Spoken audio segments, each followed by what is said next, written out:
All right. So we are back for the second part of this lecture. By now, you should have gotten some practice identifying the purpose of a piece of writing.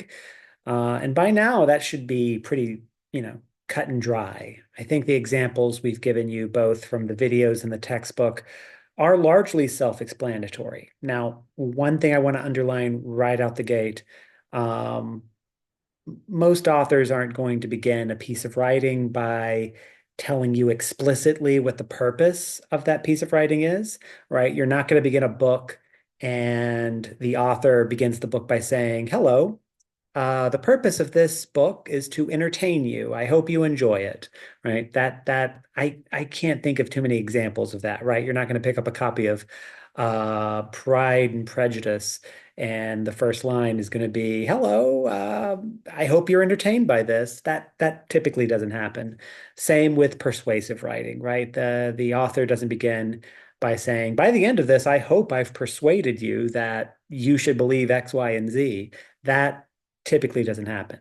Again, we have to kind of use our skills of inference for this, right? We have to kind of look at the context, look at the arguments, look at what the author is saying and how they're saying it, and really determine what the purpose of that piece of writing is. So let's return to the slides. There's going to be another awkward transition as I do the screen share. So just give me one moment. Okay. And yes, I do have a million things open. Thank you for noticing. This is what my computer looks like. By the way, if you've ever seen me hammering away at my keyboard and you've always wondered what it looks like on the other side, that's what it looks like, a mess. So let's move forward. So I want to go through three quick examples, each of which illustrates something I want to underline right away, which is that there are certain word choices and ways in which authors frame their writing that kind of indicate to us what the purpose is. Again, it's not going to be explicitly stated. We are going to have to do some interpretive work to figure out what the purpose is. But usually, if we look at the language that the author is using, we look at their word choices, or even just kind of like the ways in which certain things are arranged, we can figure out what the purpose of a piece of writing is. So let's look at this example. Athletes should not earn millions of dollars a year. If they weren't paid so much, then tickets to sporting events wouldn't have to be so expensive. If you've ever tried to buy OSU tickets, you know what I'm talking about. And more people could enjoy sports more often. Also, more reasonable pay would make for better role models for young people, many of whom look up to sports figures. Now, the purpose of this is clearly to persuade, right? This author is trying to persuade us to a particular argument. What is their argument? That athletes shouldn't earn millions of dollars a year. They should get a reasonable salary, maybe still within the six figures, but maybe not, dump trucks worth of money shoveled into their doorstep. Maybe cool it down on these athlete salaries. So, some of the word choices here that indicate that the purpose is to persuade. A dead giveaway here. The word should, right? Should indicates to us, the reader, that this author is not describing a state in which we currently exist, but rather kind of like an ideal state, right? This is what the author wishes would happen. The author wishes that athletes weren't paid this ridiculous amount of money. So words like should or would or anything that frames it as a hypothetical or something that they want to happen, obviously that's going to be a dead giveaway that this is a persuasive piece of writing. Now, informative, you can just kind of like figure out by the ways in which the arguments are framed, right? Let's read this real quick. The bubonic plague, also called the Black Death, swept Europe, Asia, and Africa from 1346 to 1353. So deadly was this disease that it killed 1/3 of the population of the continents. The plague was spread by fleas infected with bacteria from diseased rats. When it resulted in pneumonia, coughing spread the bacteria directly through the air. So again, this is clearly meant to inform. Whoops, sorry, moving ahead too quickly. So this is clearly meant to inform, and you can really tell how that this is an informative piece of writing because the language here remains pretty objective, right? The language the author is using doesn't really point to a point of view or an argument, right? When I read this, I don't really get a sense of who the author is, what they believe, what they want to convey by sharing this information. It is strictly here to inform us. It is here to give us the information in a somewhat dry and academic way, right? I think many of you, as I was reading this, were, probably nodding your head and falling asleep, or more likely looking at your phone. And yes, even from here at my parents' house, I can see you looking at your phone right now. Hey, hey, hey, pay attention. Stop looking at your phone. Look at the screen. Pay attention to this lecture. Okay, let's move on. The next one. I'm going to read this and I'm going to try to make this, I'm going to read this in a way that hopefully conveys the purpose. I am not a trained actor, so bear that in mind. Our taxi driver is going 175 miles an hour, at which velocity we are able to remain airborne. Almost, sorry, my picture was blocking the text. We got to go back. We got to go back. Okay, sorry, I screwed this one up. Our taxi driver is going over 175 miles per hour, at which velocity we are able to remain airborne almost to the far rim of some of the smaller potholes. These are, of course, maintained by the crack New York Department of Potholes, currently on strike, whose commissioner was recently indicted on corruption charges by the federal grand jury to indict every commissioner in New York. Okay. So this piece of writing is designed to entertain, and believe it or not, this is intended to be comedy. This is from American humorist Dave Barry, who I will confess, I don't really care for Dave Barry. I don't think he's that funny, but some people do. Some people find this very amusing, believe it or not. Um, Hopefully your sub isn't a fan, and I don't want to offend them right now. I feel kind of bad by admitting that I don't like this author, but hey, let's move forward. So you can really tell that this is designed to make you laugh, right? Even though many of you looked at this stone-faced and didn't laugh, didn't really care for what he was getting at, and didn't really understand the references. Um, this is designed to entertain, to amuse you, to be humorous. And you can tell that by some of the deliberate language choices, right? The ways in which Dave Barry is purposefully exaggerating. No, he is not driving 175 miles per hour. They were not airborne.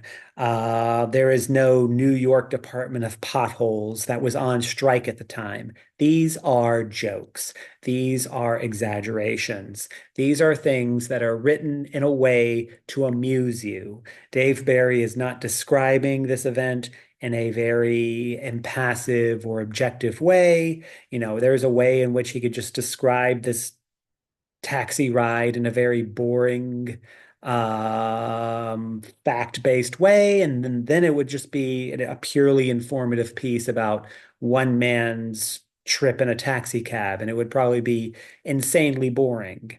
This is designed to entertain. It's taking something that is relatively, something we've all experienced, taking a taxi, and it's designed to be more amusing, more energetic, more humorous, right?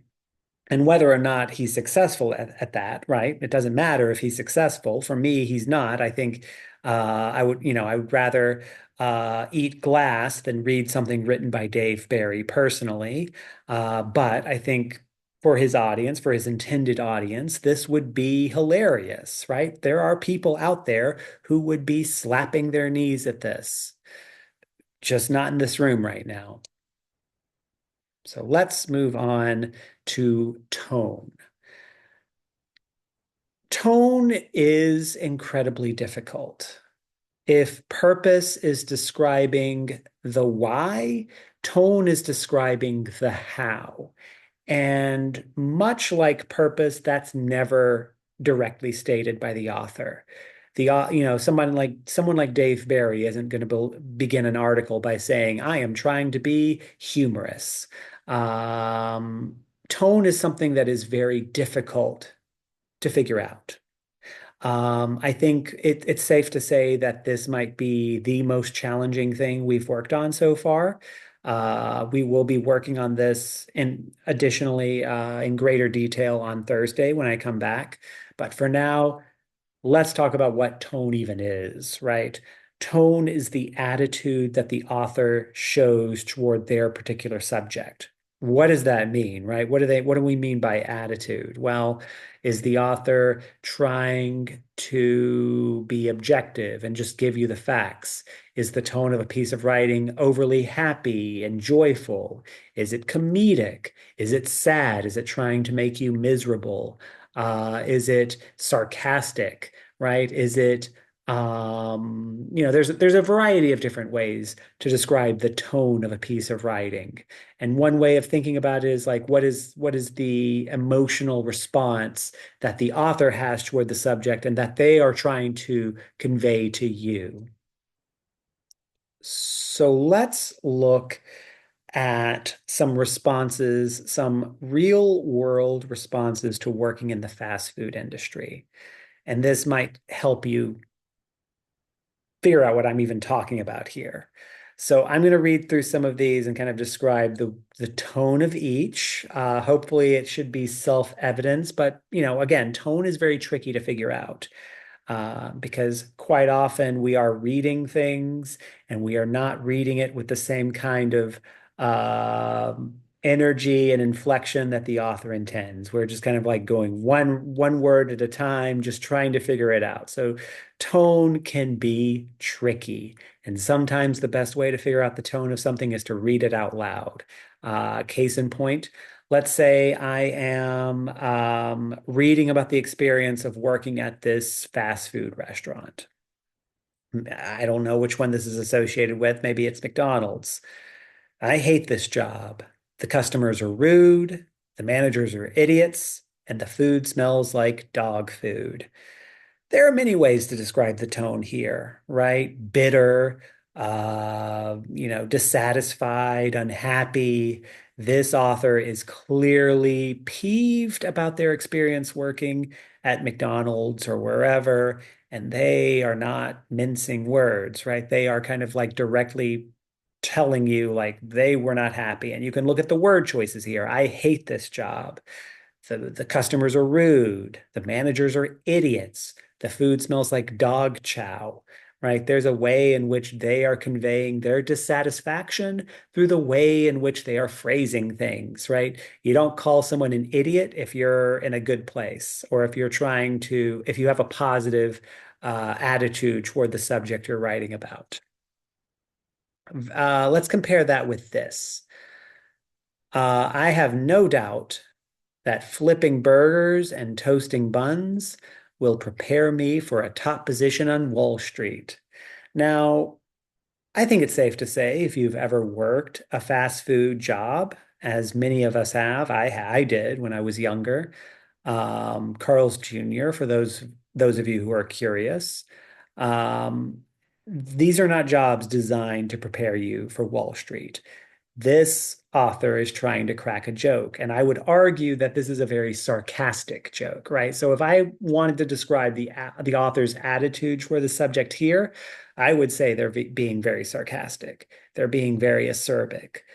They are trying to, again, they're similarly dissatisfied with that first author.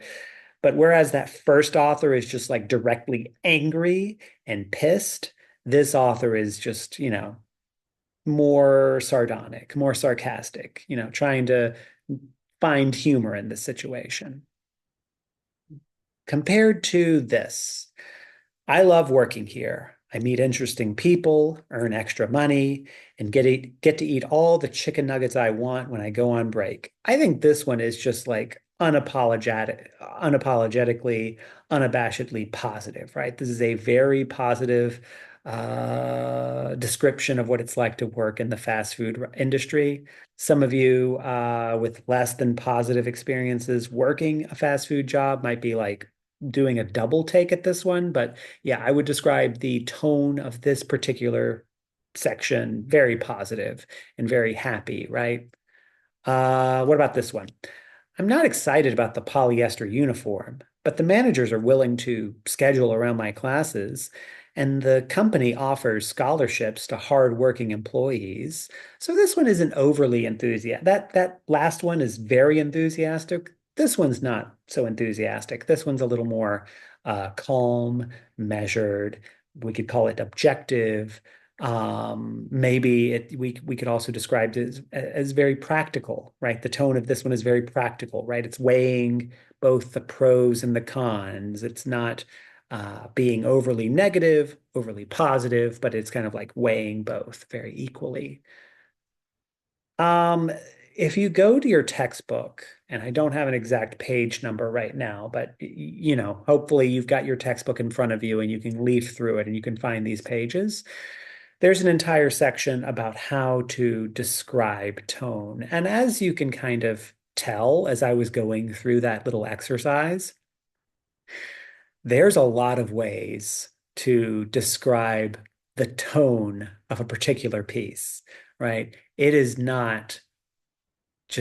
is not just one correct answer, but rather you could make the argument for several correct answer, and you could point to all kinds of evidence to kind of like support that.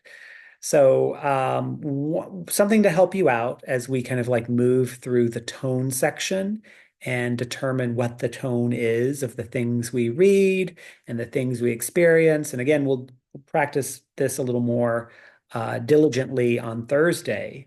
We've provided you with a list of words that describe tone. Things like admiring, affectionate, amused, angry, apologetic, or defensive, doubtful, encouraging, exciting, right? Insulting, joyous, loving, playful, right? There's a variety of different ways that you could describe tone. We've also given you some brief meanings of some of these words in italics. So on the next page, here are some words that describe tone with their meaning, right? And you're going to hear me say some of these words all the time throughout this section, right? I'm going to use words like ambivalent, which just means they're uncertain or arrogant, right? Full of self-importance, conceited. Don't worry, I'm not going to read all of these definitions, but I do want you to go through these sections and really pay attention to the various ways in which you can describe the tone of a piece of writing. We are going to be using all of these. In fact, I've probably used a few of these words already, right? Like the word objective, not influenced by feelings or personal prejudices. These are words that are going to be used throughout this section that I want you to add to your vocabulary because I want us to get really descriptive whenever we're talking about tone. I don't want us to just say happy, sad, angry, not angry. What's the opposite of angry? Gleeful, I guess. I don't know. I don't want us to just kind of like use the same 7 or 8 words to describe the tone. I want us to have like a wide vocabulary of adjectives that we can kind of use to describe the attitude an author feels toward their particular subject. So as we're going through the various activities, I want you to go back to these pages and really pay attention to the ways in which tone is being described. Again, this is tricky. It's not always easy figuring out what the author's tone is, what their intended tone is, partially because we're not always 100% objective readers. Sometimes we go into an article or whatever with biases, with our own belief system, and sometimes those beliefs aren't the authors, and we don't really get a sense of what the author is trying to say about or what their attitude is because we come at it with an attitude of ourselves, our own attitudes toward the subject. So it can be challenging. Again, when you're trying to figure out the tone of something, use the evidence, how the author is phrasing certain things, what strategies they're using, or the word choices they're using throughout their piece of writing, and really try to put yourself in the author's shoes. Try to figure out what the author believes about something before you really pay attention to what your personal beliefs are. Don't let that color your perception of what the tone is. So to help you out with this, I've given the substitute an activity. Typically, I would go through this paragraph by paragraph with you. Unfortunately, since I'm not there, I'm going to ask you to work on this in groups. So I'll give you the choice. You can go ahead and get into your own groups, just kind of working with the people who are in your general vicinity, or you can ask the sub to put you into groups. I don't care which. But I want you to work into groups. And by right now, the substitute should be handing you a worksheet for this particular section. These are excerpts from an article about working at Google. It's not the entire article, but it's really the highlights of this. All of these paragraphs are from the same article. And I would argue that each paragraph has a completely different tone from the one previous, right? Each of these paragraphs has its own distinct tone. What I want you to do, I want you to get into your groups. I want you to read through each of these paragraphs. And before you answer these questions, really have a good discussion about what you think the tone is, right? Look at the word choices. Look at how the author is phrasing certain things or framing certain arguments or ideas or presenting certain facts, right? Really pay attention to these things and try to use that to determine the tone of each numbered paragraph. Again, normally I would be there and I would read these out loud and we would write down the tone on on the whiteboard behind me, but sadly that can't happen. So this is the compromise for today. Once all of you are finished, your sub is going to go through this kind of underlining the tone of each paragraph, and hopefully that will help you out. If there is time at the end of all this, I really don't have a sense for how long it'll take for you guys to get through this particular activity. There are some activities I've assigned from the textbook that I would like for you to work on. If you again, hopefully there is time to work on textbook stuff. If not, don't worry, I'll be there. Um, One other thing I want to mention before I turn this video off and send you off to do these activities. Um, the homework, right? The folder for chapter 8 is now available in Blackboard, which means you should be able to just go ahead, log in, start working on that stuff. I, I'll start. I'm about to get back into the grading swing of things. So some of the missing grades that you see for chapters 6 and 7, don't worry, those are coming up. So I'm about to get, something I can do in the airport maybe on Wednesday when I'm on my way back. I can just sit down and plug away at some of the grading in the terminal. So we'll see. But you should have grades for everything coming up. And I'm also in the middle of grading your Unit 2 tests as well. So those should be up and running as well. All right. So that's it for me. Thank you all for watching. Like and subscribe if you enjoyed this. Obviously, you're not doing that. No one enjoyed this, not even me. And, I get tired of listening to myself talk, frankly. So I will see you all on Thursday when I get back. Have a great time. Yeah, I'll see you all then. Thanks all. Bye.